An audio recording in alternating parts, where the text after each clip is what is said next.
Sir ওর দিকে তাকিয়েই বলেছে, আপনি এত কুলাঙ্গার কেন? আপনার স্ত্রী আপনাকে জীবন দিয়েছে, নতুন করে একটা কিডনি ডোনেট করেছে, তারপর আপনি তার গায়ে হাত তুলেছেন, আপনি এত কুলাঙ্গার কেন?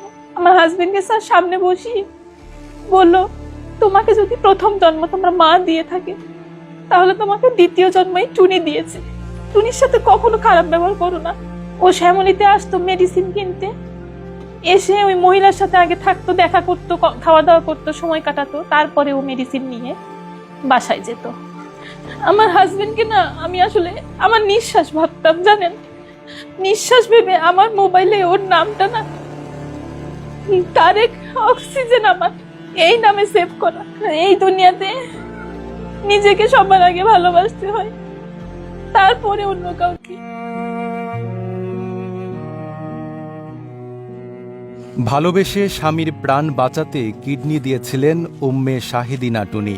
প্রতারক তারেক স্ত্রীর কিডনি নিয়ে সুস্থ হয়েই নিজের খোলস পাল্টে ফেলেন। পরকীয়ায় জড়িয়ে পড়েন এক ডিভোর্সি নারীর সঙ্গে। এক পর্যায়ে যেই নারীর কারণে জীবন ফিরে পেলেন, তাকেই নির্যাতন করতে শুরু করলেন। তারেকের অমানবিক নির্যাতন সইতে না পেরে গত 22 এপ্রিল ঢাকার জুডিশিয়াল ম্যাজিস্ট্রেট আদালতে নারী নির্যাতনের মামলা দায়ের করেন টুনি। 24 এপ্রিল সেই মামলায় গ্রেপ্তার হন তারেক। এরপর গত 4 জুন জামিনে মুক্ত হয়েই পরকীয়া প্রেমিকার সঙ্গে উঠেছেন তিনি। এদিকে নিজের কিডনি, স্বামী দুটো হারিয়েই মানসিকভাবে ভেঙে পড়েছেন টুনি। তিনি চান না তার মতো পরিণতি হোক আর কোনো নারীর। 1 বছর 2 বছর যখন হয় আমার বিয়ের বয়স, তখন হঠাৎ করে ও অসুস্থ হয়ে পড়ে।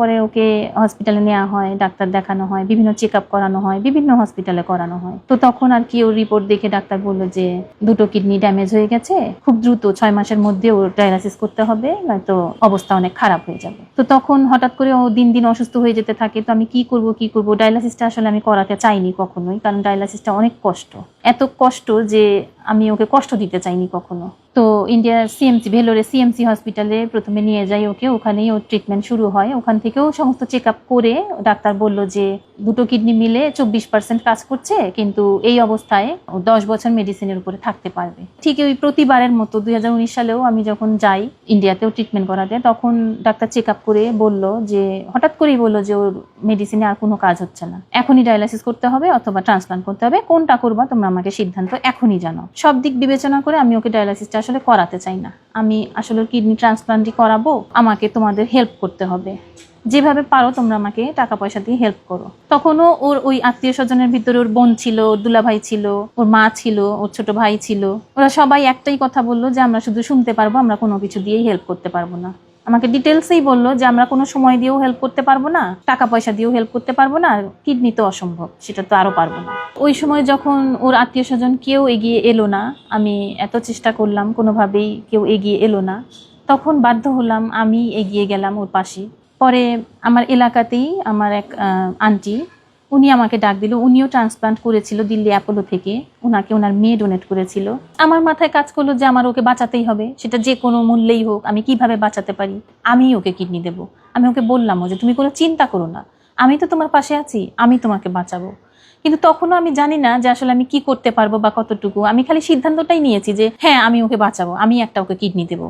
আমি কিন্তু তখনও শিওর না আমি কিভাবে দেবো বা কি, আমি জানি না। 26শে অক্টোবরে আমাদের ডেটটা হয়, কিডনি ট্রান্সপ্লান্ট হবে। এবং তার আগে অবশ্য পুরো 1 থেকে 1.5 মাস জুড়ে আমার মাথা থেকে পা পর্যন্ত সমস্ত চেক আপ করানো হয় যে আমি সব দিক থেকে ফিট কিনা ওকে দেওয়ার জন্য। প্রত্যেকটা টেস্টে অবশ্য অনেক কষ্টদায়ক, প্রত্যেকটা টেস্টেই 2-3টে করে ক্যানেলা পরায়, তারপর যখন মেশিনের ভিতরে বডিটা নেয়, ইনজেকশন পুশ করে, অনেক জ্বালা করে। তারপরও আমি কষ্টটাকে কষ্ট মনে করিনি। আমি ভেবেছি আমার এই কষ্টের বিনিময়ে যেন আমার হাজবেন্ড নতুন জীবনটা ফিরে পায়, বেঁচে থাকে, আমাদের সামনে, চোখের সামনে থাকে। আমার ছেলেটা যাতে বাবা বলে ডাকতে পারে, আমার ছেলেটা যাতে বাবার নামের আগে মৃত শব্দটা লিখতে না হয়। এই কষ্টের সব পরীক্ষা নিরীক্ষা করে যখন আমি সব পরীক্ষায় উত্তীর্ণ হই, আমার ছেলের সাথে ডিএনএও টেস্ট করানো হয়, আমার ছেলেটাও এই ট্রান্সপ্লান্টের ক্ষেত্রে অনেক অবদান আমার ছেলেটারও। ও ডিএনএ টেস্ট করা হয়, অনেক পরীক্ষা নিরীক্ষা, অনেক ফর্মালিটিস মেনটেন করে আমাদের অপারেশনের ডেটটা হয় 2019 সালে 26শে অক্টোবর আমাদের ট্রান্সপ্লান্টটা হয়। আল্লাহর রহমত এবং সবার দোয়ায় ট্রান্সপ্লান্টটা সাকসেসফুল হয়। সেখানে আমাকে বলা হয় যে হ্যাঁ, আমি কি কিডনিটা কারো চাপে পড়ে দিচ্ছি কিনা, আমাকে কি কোনো রকম কোনো জোর করা হচ্ছে কিনা, আমার হাজবেন্ড কি আমাকে জোর করেছে কিনা, আমি এটা না দিলে কি আমাকে তালাক দিবে কিনা, এই ধরনের বিভিন্ন ধরনের প্রশ্ন করা হয়। তো আমি বললাম যে না, আমি তো উইলিংলি ভাবেই দিচ্ছি, আমাকে কেউ ফোর্স করেনি। বলছে না, দেখো তুমি যদি দিতে না চাও এখনো সময় আছে, তুমি বলতে পারো, আমরা এটা বাহিরে ওভাবে প্রকাশ করবো না, বলবো তুমি ফিজিক্যালি ফিট না, তুমি দিতে পারবা না। তো ওখানে 7 দিন পরে আইসিইউ থেকে আমি যাই, ও যায় তার পরের দিন। ঠিক তার পরের দিনই গিয়েই সন্ধ্যার দিকে সে আমার সাথে হঠাৎ করে একটা খারাপ ব্যবহার করে ওঠে। এমন ব্যবহার করে, সে এত অসুস্থ, তার এদিক দিয়ে পাইপ, হাতে ক্যানেলা, পেটের এইখানে পাইপ, ব্যাগ সেট করা, এত অসুস্থ অবস্থায়ও সে আমার সাথে এমনভাবে তেড়ে ওঠে, চোখগুলো বড় বড় করে অনেক খারাপ ব্যবহার করে ওঠে। আমি বলছি তুমি এমন করছো কেন? বলে তোর ওই খালাটা আমাকে টাকা দেওয়ার সময় এত দেরি করলো কেন, এতবার চাইতে হলো কেন? আমি এই কথাটা এখন ফোন করে তাকে জিজ্ঞেস করব। অনেক কষ্টে তাকে আমি থামাই। আমার হাজবেন্ডের ব্যবহারে অনেক ভয় লেগেছে, ও আমার সাথে একটু খারাপ ব্যবহার করে উঠেছে। তো স্যার বলছে কেন, তোমার কেমন লেগেছে? তো আমি বললাম স্যার আমার না ওকে ভূতের মতো লেগেছে। স্যার বলল তারেক তুমি সামনে আসো।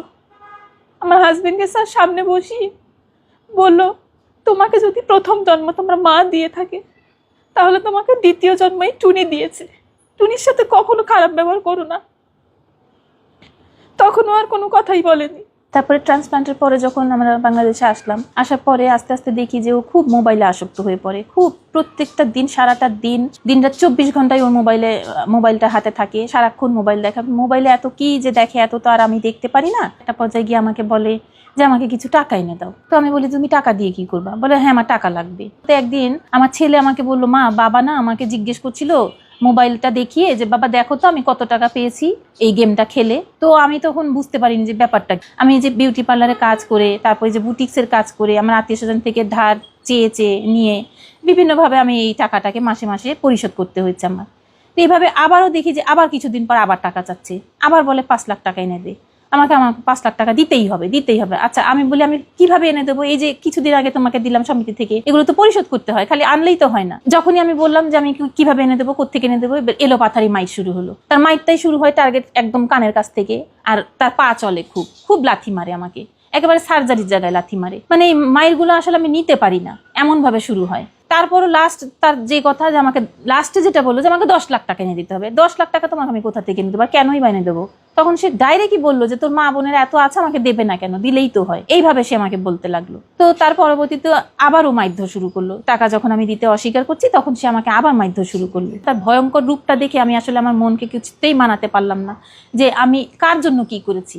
লাস্টে যে ফেব্রুয়ারি 1 তারিখে ও মাইটটা দেয় সন্ধ্যার সময়, তখন আসলে আমি মাইটগুলো নিতে পারি না। আমি তো আসলে ট্রান্সপ্লান্টের পরে শারীরিকভাবে অনেক অসুস্থ থাকি, আমার প্রেশার অনেক হাই থাকে, অলওয়েজ হাই থাকে, প্রচন্ড মাথা ব্যথা থাকে। তো যখন আমাকে মারধর করলো আমি আসলে ওগুলো নিতে পারিনি, খুব কষ্ট পেয়েছি। পরের দিন 2 তারিখে আমি বাধ্য হয়ে আমি থানায় গিয়ে ওর নামে অভিযোগ করি।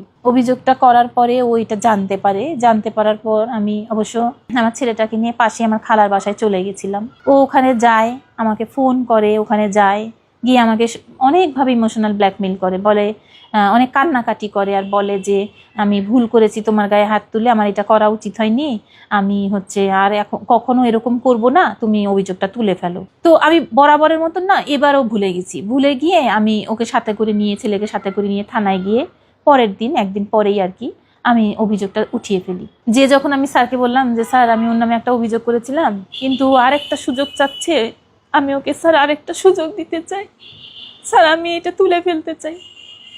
তখন আমার হাজবেন্ড আমার পাশেই ছিল। স্যার ওর দিকে তাকিয়েই বলেছে আপনি এত কুলাঙ্গার কেন? আপনার স্ত্রী আপনাকে জীবন দিয়েছে, নতুন করে একটা কিডনি ডোনেট করেছে, তারপর আপনি তার গায়ে হাত তুলেছেন, আপনি এত কুলাঙ্গার কেন? তো ভেবেছিলাম হয়তো শুধরে গেছে বা শুধরে যাবে, এটা ভেবে ওখানে ও মুচলেখা দিয়ে তারপর আমি ওইটা উঠিয়ে ফেলি অভিযোগটা। তারপরে বাসায় আসি আমরা। বাসায় আসার পরের দিন ঠিক একটা দিনও ভালো ছিল। একটা দিন তার খুব ভালো ভালো কথা, আমি কখনো আর এমন করব না, আমি তোমাকে সময় দিই না, সময় দেবো, এরপর থেকে মোবাইল নিয়ে আর থাকবো না, সেফ একটা দিন এই কথাগুলি বলেছিল। তারপরের দিন থেকে ও আবার শুরু করেছে অকথ্য ভাষায় গালাগালি, তাকে টাকা এনে দিতে হবে, না দিলে আমি বাসার থেকে বের হয়ে যাচ্ছি না কেন, আমি বের হয়ে গেলে ওর ব্যবস্থা করে নিতে পারে ভালো মতো, এই ধরনের কথাবার্তা বলে আর অনেক সিন ক্রিয়েট করে। অনেক ওর এই চিল্লাচিল্লিগুলি আমি আর নিতে পারছিলাম না বলে আমি এক পর্যায়ে বাসা থেকে বের হয়ে আমার বোনের বাসায় চলে আসি। পরে আমি সিদ্ধান্ত নিলাম যে আমি ওর নামে মামলা করব। আমি কোর্টে গিয়ে ওর নামে নারী নির্যাতন আর যৌতুকের মামলা করি। আমি এটা করেছি এপ্রিলের 22 তারিখে। 24 তারিখে ও অ্যারেস্ট হয়। এবার অ্যারেস্ট হওয়ার পরের দিন আমি বাসায় যাই। বাসায় গিয়ে আমি ওর মোবাইলটা পাই। ওর মোবাইলটা থেকে আমি অনেক কিছু এখন জানতে পারলাম নতুন করে, যে ও বিভিন্ন মহিলাদের সাথে কথা বলতো, মোবাইলে বিভিন্ন সময়ে কথা বলতো।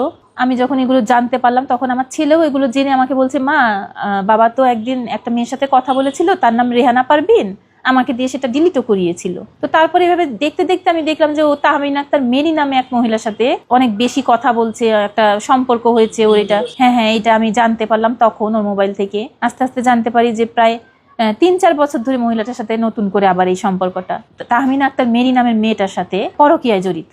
এভাবে আমি ওর মোবাইল থেকে কিছু রেকর্ড পাই, আর অন্যান্য বিভিন্ন ভাবেও আমি এই মহিলার কিছু কল রেকর্ড পাই, যেখানে ওই মহিলা বলছে যে তারেক জামিনে আসলেই ওর বাড়িটারি ভবিষ্যতের কোনো দরকার নাই, ওর ছেলেরও দরকার নাই, ওর বাড়িটারি বিক্রি করে আমি আমার কাছে নিয়ে চলে আসব। এই সমস্ত কথা যখন আমি শুনতে পারি, বিশ্বাস করবেন না, আমি পুরো দুটো দিন মনে হয় সেন্সলেস হয়ে পড়েছিলাম যে এগুলো আমি কি দেখলাম। আর এই সম্পূর্ণ ঘটনাটা, সম্পূর্ণ এই কাহিনীগুলো আমি জানতে পারলাম ও অ্যারেস্ট হওয়ার পর। আমি এতদিন একসাথে, ও তো কোনো কাজকাম করতো না, বেকার ছিল, সারাদিন রাত 24 ঘন্টাই বাসায় থাকতো, আমিও তো বাসায় আছি, কিন্তু আমি কখনো ঘুণাক্ষরেও জানতে পারিনি যে ওই সবের সাথে জড়িয়ে গেছে। ও অ্যারেস্ট হওয়ার পর যখন আমি এই বিষয়গুলো জানতে পারি, আমি পুরো 2 দিন অজ্ঞান হয়েছিলাম যে আমি এগুলো কি শুনলাম। ও শ্যামলীতে আসতো মেডিসিন কিনতে, এসে ওই মহিলার সাথে আগে থাকতো, দেখা করতো, খাওয়া দাওয়া করতো, সময় কাটাতো, তারপরে ও মেডিসিন নিয়ে বাসায় যেত। এগুলো আমি কোনোভাবেই মেনে নিতে পারছিলাম না। আমি আসলে এত বড় ত্যাগটা স্বীকার করেছিলাম ওর কাছ থেকে একটু ভালোবাসা পাবো আর একটু ভালো ব্যবহার পাবো, এই আশায়। এই যে আজকে আমি ওকে কিডনিটা ডোনেট করার পর আমি নিজে অসুস্থ থাকি, আমি কতদিন বাঁচবো কি আমি জানি না, সুস্থ তো থাকিই না, কিন্তু ছেলেটাকে নিয়ে আমি যাতে একটু শান্তিতে থাকতে পারি, এইটুকুই আমার চাওয়া। যে কয়টা দিন বাঁচি। আমিও তো আসলে ফেরেস্তার মতো জানতাম, ও কখনো মিথ্যে কথা বলে না, ও যেটাই বলে সেটাই আমি বিশ্বাস করতাম। তো এই যে ট্রান্সপ্লান্টের আগে ওর আমার সাথে এত ভালো ব্যবহার, আর ট্রান্সপ্লান্টের পরে এত খারাপ ব্যবহার, এই যে 2 রকম ব্যবহার, ও যে আমার সাথে এরকম করলো, আমি তো মনে করি ও আমার সাথে একরকম প্রতারণাই করলো। আমি কেন এই প্রতারণার শিকার হলাম? আমি কি এই প্রতারণার কোনো বিচার পাবো না? আমি এর বিচার চাই। আমি যে এত বছর ওর সংসার চালালাম, ওর চিকিৎসার খরচ চালালাম, এত কষ্ট করলাম, আত্মীয় স্বজনের থেকে হেল্প নিলাম, বিউটি পার্লারের কাজ করলাম, বুটিক্সের কাজ করলাম, এত কষ্ট করে আমি সবকিছু চালালাম এত বছর। আমার সংসারটা 19 বছর, এই 14 ফেব্রুয়ারিতে 19 বছর শেষ, 20 বছরে পড়েছে। আমি তার বিনিময়ে কি পেলাম? সেই ভালো ব্যবহারটুকুও তো পেলাম না। এই অপরাধীর যেন দৃষ্টান্তমূলক শাস্তি হয়। আমাকে দেখে যেন 10টা মেয়ে শেখে যে না, এই দুনিয়াতে নিজেকে সবার আগে ভালোবাসতে হয়, তারপরে অন্য কাউকে। আমি সেটা করিনি। আমার হাজবেন্ডকে না আমি আসলে আমার নিঃশ্বাস ভাবতাম, জানেন, নিঃশ্বাস ভেবে আমার মোবাইলে ওর নামটা না তারেক অক্সিজেন আমার এই নামে সেভ করা। তার বিনিময়ে আমি যেটা পেয়েছি, আমি এটার বিচার চাই। প্লিজ আপনারা আমাকে একটু হেল্প করেন। আমি সবার কাছে একটু হেল্প চাই, সরকারের কাছে হেল্প চাই, প্রশাসনের কাছে হেল্প চাই।